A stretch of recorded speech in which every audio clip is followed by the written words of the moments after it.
Hi everybody, John back again. This is going to be a little sort of catch-up vinyl finds video.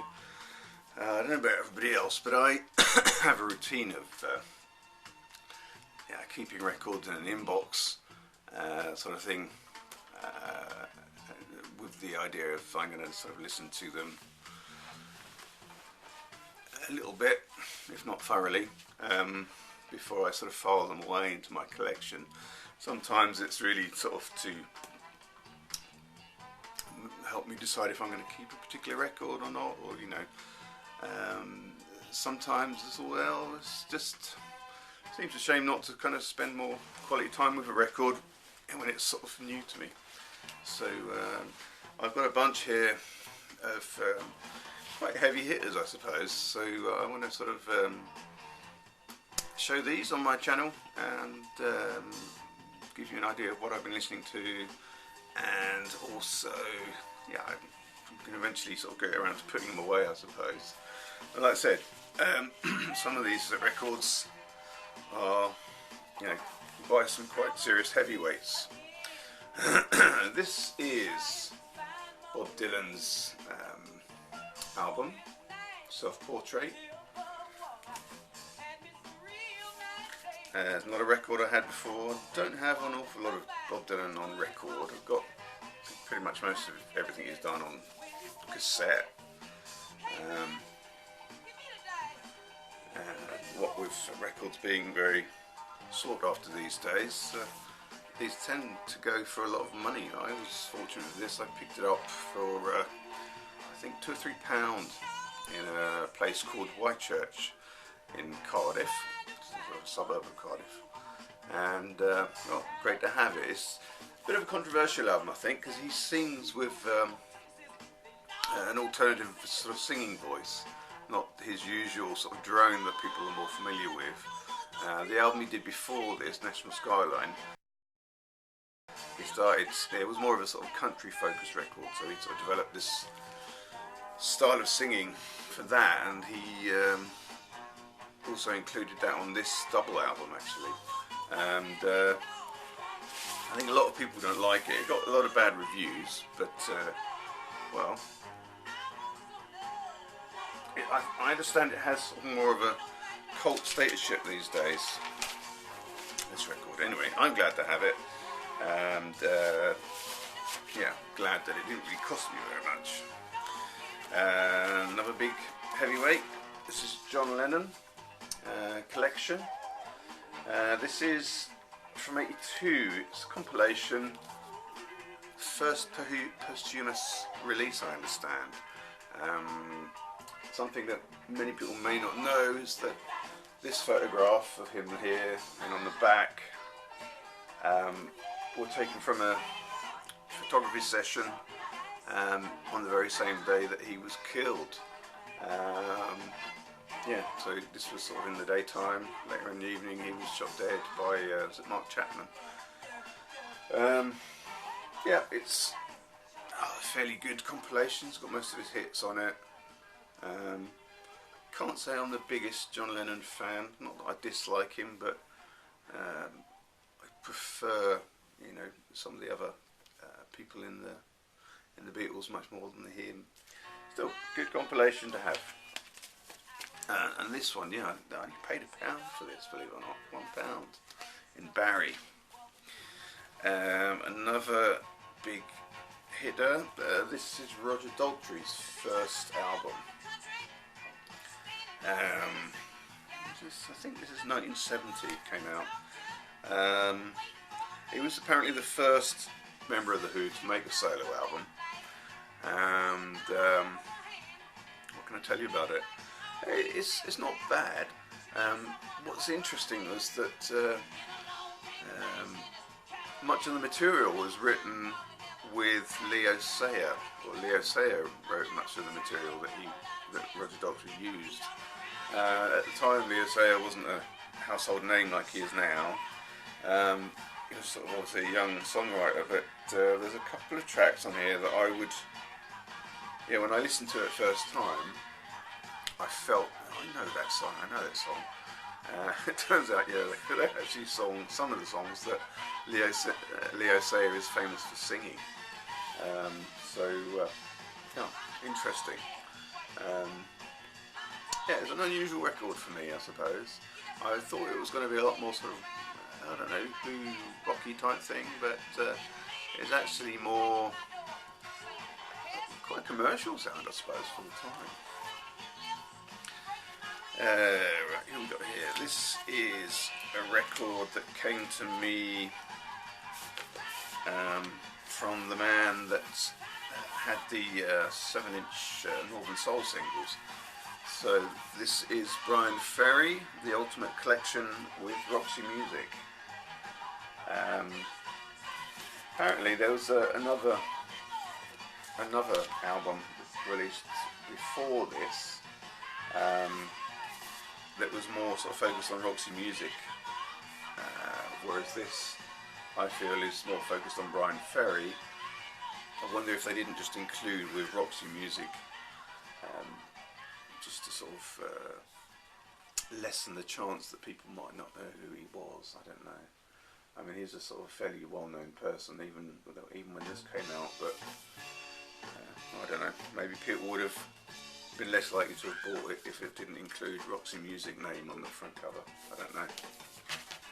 I remember when this was released, actually. It yeah, got a lot of advertisements on the television, and oh well, I wasn't about to buy it then, but yeah, I'm glad to have it now. Another big name. So this is Steve Winwood. Recently acquired this album on CD. Last video, or the video before that, I can't remember now, where I show the huge CD haul that I got. Well, in that haul I got 4 or 5 Steve Winwood albums. And, well, I already had this one on vinyl, and I've been listening to it, so yeah, now I can listen to it in the car with my CD.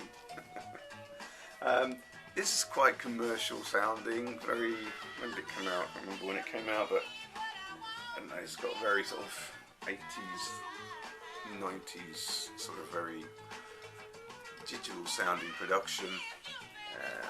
One or two hits on it that I recognise. I think I'd much rather stick with his earlier stuff and also Traffic, but it's been interesting to sort of catch up with yeah, Steve Winwood's music from that time. Oh, another big name, Paul Simon, The Rhythm of the Saints. This is a charity shop find, paid £1 for this. Yeah, it's his follow-up album to the one that he did before. What was that called? Graceland. It's very similar to that record, I think. Yeah, he's worked with a lot of South African musicians apparently to make this. Quite fun listening. Nothing to write home about personally, but yeah, good for the collection. Ian Jury and the Blockheads' Greatest Hits. This also came from the man with the singles, the Northern Soul singles. Really happy to be enjoying this. This is a really good record. Well, I think Ian Jury made some fantastic albums. And this is sort of a collection of his hits, and yeah, what can I say? Really good to have. Sadly, it's only on Fame. There you go, Fame, but still an excellent compilation. I recommend it. I mean, apart from being filled with really good songs, it's got some really funny songs in here too. I mean, Ian Jury had such a sense of humour. Yeah. If you don't know him, check him out. And then I've got this album. It's a compilation. Grace Jones. This was a charity shop pickup again, £1. I have one or two Grace Jones albums. I would buy them more. It's on Ireland. It's a compilation of hits from her first nine years of being a performer. So yeah, I would have more of her albums, but on many of her albums she appears just like this, and unless you kind of are familiar with the names of the records, like her albums, you could be mistaken for thinking, oh, hang on, I've got that one. I've got that record with Grace Jones on the front with a flat top, because many of them look a bit like that. Anyway, good to have. And last but not least, I'm going to show this last of all. Normally I would show which record I'm playing up first, but the record cover of this is quite in poor state, I suppose. The record's great. I've been listening to this a lot. There was a time when I would have dismissed this right out of hand, but yeah, familiarising myself with soul and that style of music, I sort of, yeah, given this a lot of chance, and it's really grown on me. So this is Etta James. Come a little closer, and if you can see, it's got this black border all around it,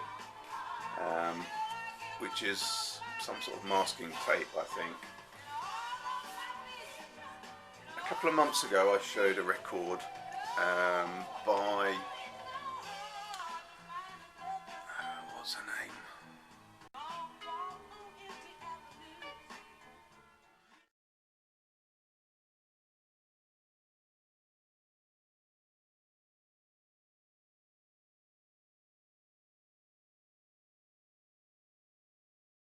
A couple of months ago I showed another record that I got at the same time as this, that had been subject to a similar treatment.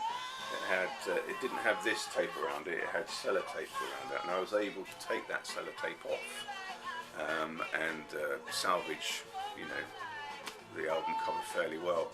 But this is really tight on there, and I'm not even going to bother try taking it off. But I mean, the record is really good, really enjoying it.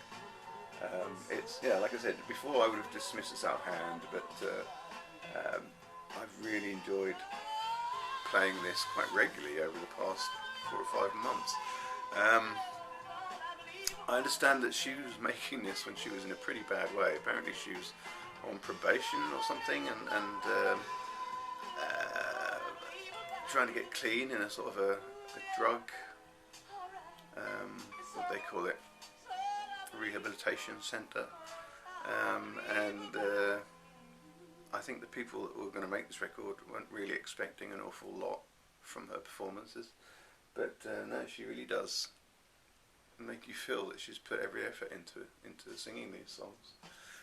It's the only Etta James record I have. I'd love to get more of her stuff, and I've been eyeing up on Amazon some of her earlier records that have recently been reissued. So yeah, watch this space. I'd like to get some more of those, maybe for Christmas or something. Okay everybody, thank you very much. That's the last record for this particular video. Okay, thanks very much for watching. Check out my next video.